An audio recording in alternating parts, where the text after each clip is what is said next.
did you end up cutting a lot out? I mean, always game development is more about what you cut out than what you put in.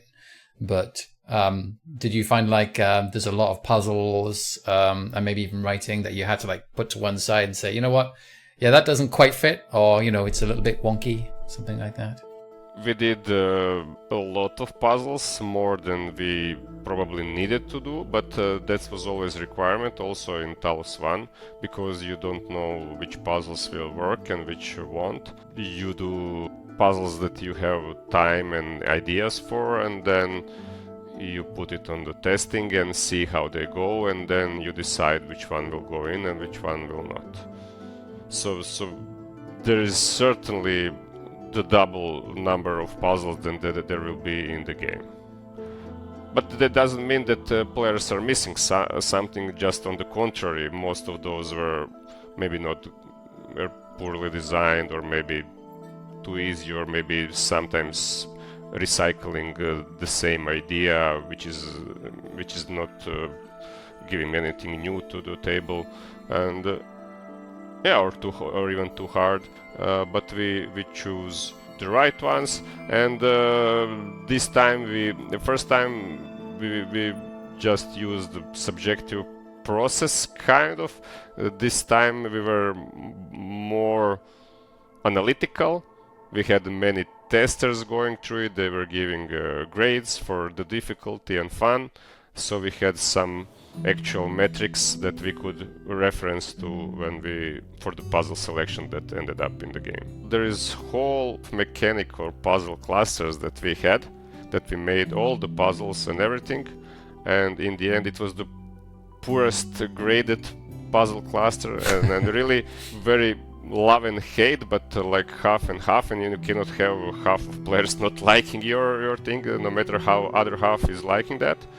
So we had to cut that out, but we replaced that with something new, and who knows, maybe one day players will be able to see even that cut out one in some way, shape or form.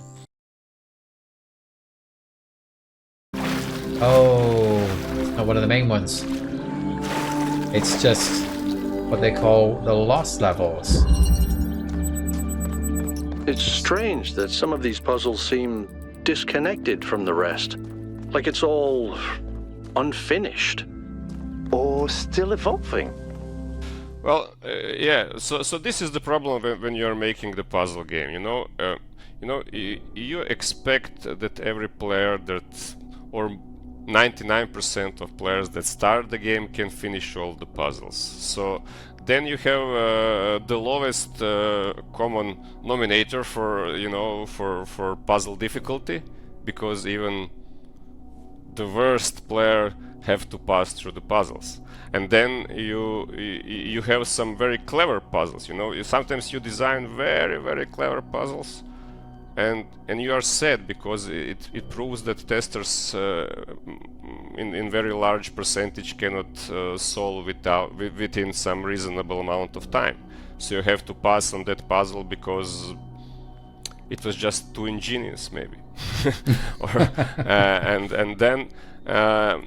So that's why we also I think I already mentioned that we changed the structure of the game a bit.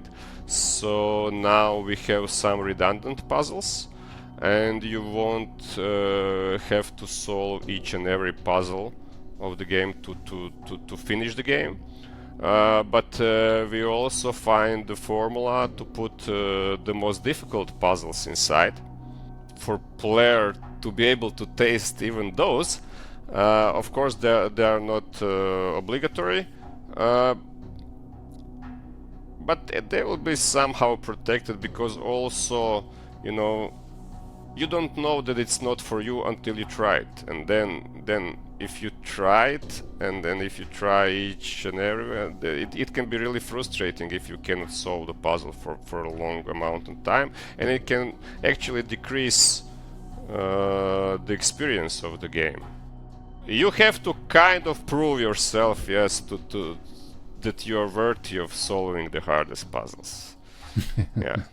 There's something there that also relates to the story, which is that in the original Talos Principle, if you pursued the hardest ending in a way it was compelled by the logic of the story to be less satisfying in a way, right? If you obey Elohim that much, then you just get in a way a less good ending for yourself.